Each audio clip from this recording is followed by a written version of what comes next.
Awanda menduan dua toka yang dua navali ni kana isuwa. Au taura da kasara en dua na nisiwe apa viti makawa. Ambiu ta toka mai en dua na turanga en tebe li kausala ki tawana eningo. Tani usiwe apa makawa sar. Sebola ian September ni ruana undo lukarua. Sibingo e rua sanga bulu wakatata na mbaki. Bola ikotokina na talanoa Kei Matavatucou.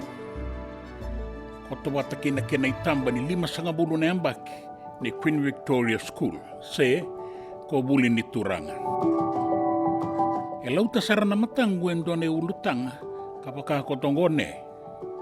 Soli na dina tambudangi may sau Kei Matavatucou. Awili ka nga bang laylay. Au salom bikatalen ni siweba kaduruyan ni kita utuma. Sa tekivu ekeri na nunggu wakasangagara, meu kila na tukutuku ni voli rato na turanga ni abusa ondere. Ena koro lawaki na tikino na mena, ena esano Vitilevu. Au wakawili ka esotale na tukutuku o le wakasangara, kabakatarungi reso. Kau manitaura sara endua na lave ni endua na wakandindi ka kayadana, na Tukuni Kei Matavatucou. Era tu Bula sona turanga kei na maramanindere. Duavata kaya na ibugan dinendina eso me toko na nanondo to talanoa. Au sanu itakasar ni nangai kilai eke na tukutuku ni dina tambudangi se dina kurambu beka. Na tukutuku ni voli taki ningele mai Matavatucou tekivu ene karua sanga bulu kawalu ni tune. Tini kawalu ono sanga bulu ka diwa. Se voi 5 na ambaki me bagarreo anan roti ni may levuka. Asabolieki no John Gauna en dua na turanga ni walangi na matay ni tiki ningele ve irato na turanga nindere. Na tiki ningele bagay tamerango en dua na undolu karua sanga bulu ka tolu na eka. Edo Duavata kina o tobo nukubuto mataikara kei na baletia. So ni na ronga tiko na tukutuku ni bebo nongo ni na kila baka pinaka ng barabya.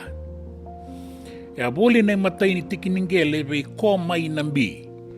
Na nonra ilulu ni abu sa maindere bata kei na Duavata na wekana o bueti dawadi.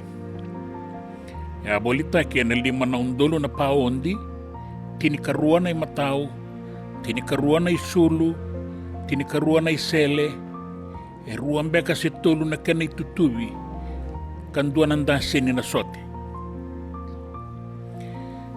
Na karua ni tiki ningele o nukubuto. Era tua tau kena ili una turanga ni nambulem-bulewa. Ena yanu ya nongo ma, etiko talangaki na nanondo to ikadi-kadi ni alo.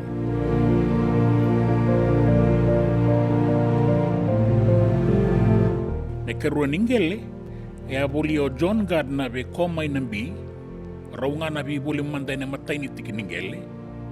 Kasaumaki na tine na undolo na paondi, so na isele, na imatao, ke na isulu, merau te rua sanga bulu na undolo taudoko na paondi na ke na isau.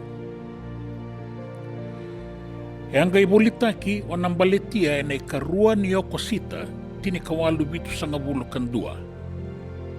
Sa ikoya na uti-uti ni tiki ningele. Iaw sa ngangati ko nga, isa sa tiko iwe na tambudangi sa angay imbasi kaya na Gauna daba. Ni sabuli taki uti keda na tiki ningele, kandambe toka kinongo ko Matavatucou. Era sama ni toki keda kilawaki na kaindere rati ko may nasoni kay tobo-tobo. May baka ni sabuli taki uti keda na kenrangele. Sa teiwaw kina na kenay kei o John Gauna. E na loma ni bitu sa ngabulu kawano na embaki, bebe sa kina bagabida na kei ningele ngo na mokiti, na voli, kenay soli-soli meba kaya kunay, na bali ni bola-bola ni mata nito na Registrar of Titles. Ni boso tiyaw, o sa volo mandai ke. E baleti rauti ko nga, ondere kei vuli ni turang, sandiu mandanangele. Dua na turang abo kay rongo-rongo ka kilai mana sa sabara, o Avolosi Nawai. Yabe ani ki nawati na rau lewe rua. Era kaya maindere, ino na taka ibesi nga na turang ongo na wili bola tambo.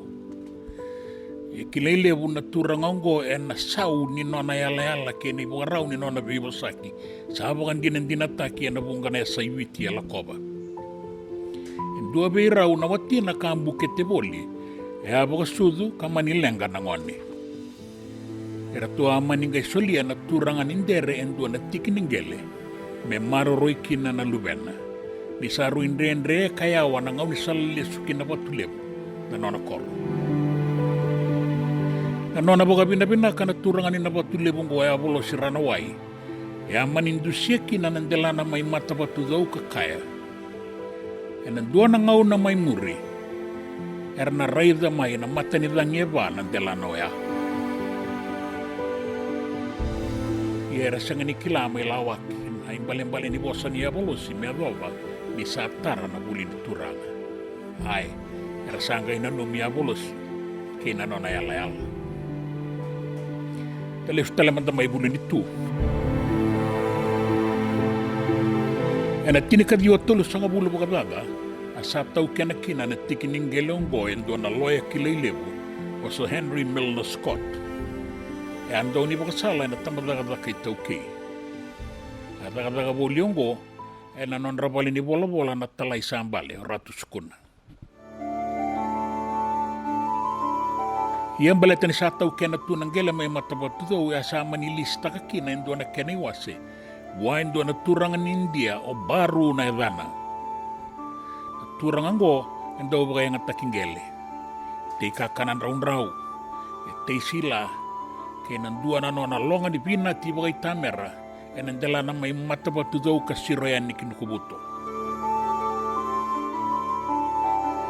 E nandua ngo na nasinga, ni toka na na longa ni pinati, sa reda ni sa kelea ni enukubuto en dua na wanga. So busarmay en dua na turang ay tauke katokara-toka en dua na obarola kaki kena isala tali anan raw niniw. Ni raw soto wati nga sa kere-kere sar na tauke ni obarola de raw ni takoso melako kina korolawaki. Kure-kure baru kakaya ni nasanga ni bukan donu ya. Kaya tikoko ya nyo na itauke ningele. Kanona na tikiningele e bia takoso kina na turangago. Kere-kere buka rua na bulangi. Endai kotonga na kena isau bei baru. Sama ni lesu na bulangi. Kala ki muri e na taikan dua ni udiwai o naimasi. Kasenga bukan dua ni mbau singgema bukan lailai o baru. Ni rawa bebo sakit tua ke ratu sukuna. Sama niya do kilawa kina turangan na talai kala kitumbera kina indo na kamu na ngabira to na turangan indere. May boga binabinakan ni tikiningele e ruanan raw kalima na eka. E asolia o sa Henry Scott mendambe kina ko buli ni turangan. Sali sumay na turangan talai e do kinukubuto sa serendali talangamay na wanga me sokulesu kisuwa. Wararay to kamay no lang ni binati o baru. Sana anda kunay lako kisuba. Sana numasaroko ni sawo tiekea na non ruwe talanoa. Asang bangin di bakakin. En dua talan ken rawi talanoa. En dua talan non raw sota. Aboto ka mendangay kila mendangay boka muriayani. Ni oti nga ruan na madawa. Sa tauro baru en dua na ibola boka mata nitu. Sanga ni malabu na ibola. Tukuni nga bei baru. E pangalalata ka na tikiningelo ya. Kaya nanonalonga ni binat. E nalonga ni basa nga bula kawalu na hawa. May nangaw na itauraki na ibola. Sanga ni bera. Isa di kinakora malaki tarungi rato maindere. Era to tarungi ko ya may na itauke. Se rawa ambao sota kinandoa na turanga may nukubuto na ruwa na madha sa hoti. Sa umay na baru ni bakakin. Era to tarong ko etale. Ambao kila na ito kinyo barola kinay salan raw ninyo ya. Katalangan seng. Era to sangay kaya buwa na turanga nindere. Ya na turanga levunduan dua viti rotuma rambi keikioa. O kaya talaga sa ini takatukangori na nomu ibola ni notisi mo bangalala. O chala ba sukuna. Ano na bile be kisa karir tu sarakin na naturanga nindere o baru bertu kauti kwe megay no na itabi na ibonto-bonto kinatambua. Melakin doon na mata ni ngasaw ni bernyo tinabasa nga bulu kawalu na awa yalatak. Era tu sama ni kaibuan isang nirawan. Sobo. Kaya baka meratu kaya nangonin daw masibaba isuba. Kaya sana kaya baru rausota kembaras. Kubuli ni turanga ya abakan dono yan ang boselebu baga turanga ni tinikawalu bitu sa ngabulu katiwa. Merabaka raw takikina nangoni tau ke sudu turanga membaleta na non rambula ni belu taki may muri. Tau yabu na Koronivuli ang bati ni Nawai riba, wale katin tawara ang barami kay Vitilevu west, wale kata ni yala ni sana irua, o da kaunrobe kay Bula. Tini kawalu diyo sa ngabul kaba, sana numi metoki tagikina may kisuba kubuli ni turang ang membawala katokamay, yan na baybon no oso-oso iso. Sama ni may tarakina na Koronivuli na ikorokoro, na kenra umaliwa o Levu kay Montfort Boys Town. Na kenataratale endua na korotini, may na ikorokoro, ay ang gaiwabu na metoki talekina kubuli ni turang at kinasino. Rauta ni 5 na maile may kisuba, ay nangaw ni sala kinausori, ay na tinikadiwa sa ibabito. Onggori talangan na ang baki sa ang gaiwagayadanikin na viranan di Victoria na Koronivuli. May Queen Victoria School. At ito kamay na sino na Queen Victoria School may adama ni katambote na ikaruan ni Vanualevu kay Bura-Bura. Sangga ito kisarakin na nukulo may ra, ito na kinaiwase, era sangole kina Provincial School Southern na may sawan. Na kinabo, era sa tiko ngamay, e na beibono erando itiko kina. Tapi Toso ya kiongo ang baleta ni sa Toso ya ni kinasino na matay walo ni Merke kay New Zealand. Sa taratale nga may kiyain doon na bali ni Bula ni matay walo Duavata na Allied Forces. Kaya toki ko Queen Victoria School ni katini ni okosita tinikadiwa basa nga wulu karua. Ala kitoka may nanukulo may adawa na tinikadiwa basa nga wulu kawalu. Erto akin ang gasin ni Bulikina o esalan dela na kama ndo na turangan ni nakelo do na turangan ni asawa apisay ng bow o Freddy Ieli may rotuma kineta ni Robesi kangas ni Buliliw kina o Mr. Tumblings era sawa siya nangone kinanonran yung bure barata baw kay rewa ng bure Duavata na kinikaba yang gaya bukan durumi mai ni satau ya buat tina Koronivuli may Matavatucou. Ya sambi utu ya ni menanukulo ang bura bakabiti na tombo ni Sicily o nombuli waliwa may neserlangi. Kinabatun niya yan ng gilaysto. Merasato ki kinaratu pena iya Vitilevu school may Vitilevu. Aralaki buli batakina ng Vanualevu e buli ni tu batakin delay na kai-kai. Ertulio evita toka na kenangas ni Buli tauke, bebakata kinetanin rovesi, se mesa sikibo, kiratu sedi na wala-wala may kandap. So nang Vanualevu may na Queen Victoria School may nanukuloa, erangay may buhay rongo-rongo e muri, bebakata ki peniame ng gasima. Asesela rabubu, tosebata kami-kamida, may keli bakatoko, ratu chosai tava ingia ke ratu semi serwakula ena tini kadio wasanga bulu kabitu Rangoli kina mai Queen Victoria School e sona Vanualevu. Mera laki buli buniwai me bakata ki iso ambakani. Me sake mbiu mai wai. Luke torodha. Ona mosi malua. Lo rimamba tirerenga. E tika bundini ambola. Kini chochi wakawale tambua. Varenava tikondua. Misi anda sila. Ke Simoni Banuwe. Sona ya doa. Era se rongo tueviti endaindai. E sota le ranga imbasika me rabogai rongo talenga nandela ni non rangauna ni vengarabi. Obuni wai chona seni langa kali, obuni wai ngau. Obuni wai iferei mimbua serau mai namosi, ke ibuli mata itonga. Na tikiningele ruan rau kalima na eka ka andambe toka kina na Koronivuli endaindai.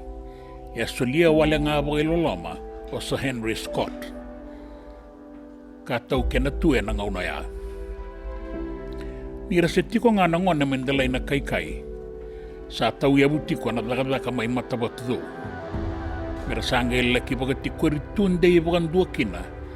Na ngone ni buli ni turanga me adoba indaindai. E anga ila ki tawani na tinika diwa 5 karua ni rasa toki sombo mai Londoni. Sa bagan deita ki talenga kina. Seri kilai Levu ni Koronivuli na Flori at Viti. Atau rimai na edana era bosa balatini. Akena bagan dewa baga Piritania may Fiji flourish. Ia ena nonda bosa nga baga toki me langi ko Viti. Awataronga endua na maramanindere. Selina na inoka na edana se sa tiko ebe na dina tambudanyo baga sangara bulingo. Ia sa ramasetu endaindai. Dina ni Tukuni Kei ni sayali. Ia sa kilai tu eviti kei burubura.